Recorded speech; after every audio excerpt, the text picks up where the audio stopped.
Hi everyone, SB here. So today I'm going to show you a cool little algorithm that I learnt on Melinda's 2 to the 4. It's a good algorithm when you're solving it.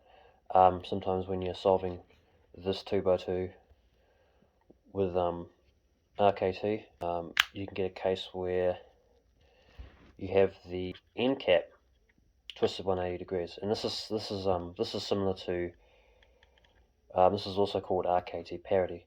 You also get this in the simulated version as well. Sometimes when you're solving the inner 2 by 2, or sort of permuting the inner 2 by 2, or the inside cell 2 by 2, you can end up with RKT parity. And this is what this is right here. So the way to fix this, it's a cool little short algorithm that I did. Basically, I'll be using like this as my RKT, of course, and I'll be moving, like, do axial twists like that, and then moving it around like that to another side, and then doing it like that. So that's how I kind of do RKT on this thing. It's kind of having this on the right and like doing axial twists when moving around this 2 by 2. Basically, you want to know how RKT works.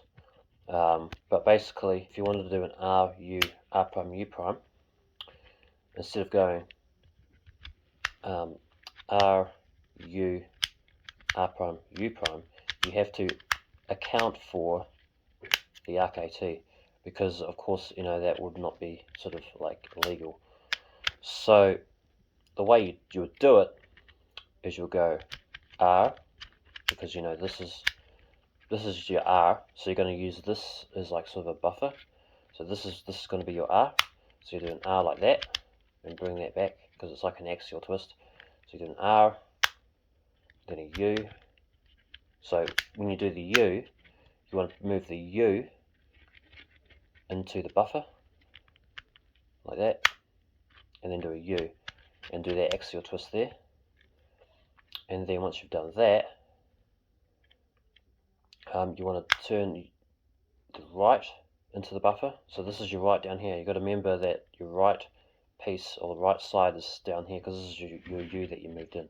So this is your R side down here, so you bring the R into the buffer, and then you do R prime, which is that, and then you find, so this is your U here, so then you want to do U prime, so you move the U into the buffer, and then do a U prime like that, and then that still accommodates sort of legal moves of the puzzle, doing that. So that's how you'd sort of do RKT on the physical 2 to the 4. Sorry, I'll just turn it like that. Alright, so the way we're going to fix this is we're going to do this algorithm, and we're going to do that same RKT technique. The way I do this, basically you want to hold it like this, so the end cap on the 180 degrees twisted end cap sort of on the right, and this is your right cell here. So we're going to so first of all we want to do a R2 move. So you're going to do an R2 move using axial twists for the RKT. So you want to do an R2. So you want to do an R2 like that. So there's your R2 there. And it kind of moves like this to this side, but don't worry about that. So you've done an R2. Then once you've done an R2, you want to do a Y prime on the left cell. So we're going to do a sort of Y prime on this left cell here. So do a Y prime like that. And then you want to do a U2 on this side here. So you bring the U into the buffer, and then do a U2 like that. And then notice that your U is in here now. Then do another R2. So the R is down here now. Bring the R, which is down here, into the buffer like that, and then do another R2 like that. And then once you've done that, you should have these two here like that. And then what you want to do is a Y prime on the left cell that. So now you want to bring the U into the buffer. So you want to do the U, and then you basically want to do a U move. The U into the buffer, and then once you've done that, you want to do a U. So you want to turn it, do a U. And you just visualize it so that you know that that's going to be a U. So you just visualize it, so you turn it like that.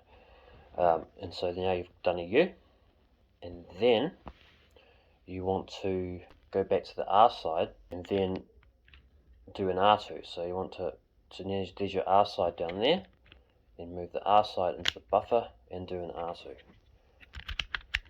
Like that. And then, once you've done that, you want to do a Y prime on the left cell, like that.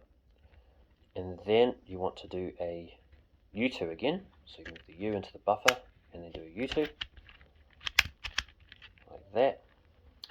And then once you've done that, R side into the buffer, so there's your R side down here, and then do an R2,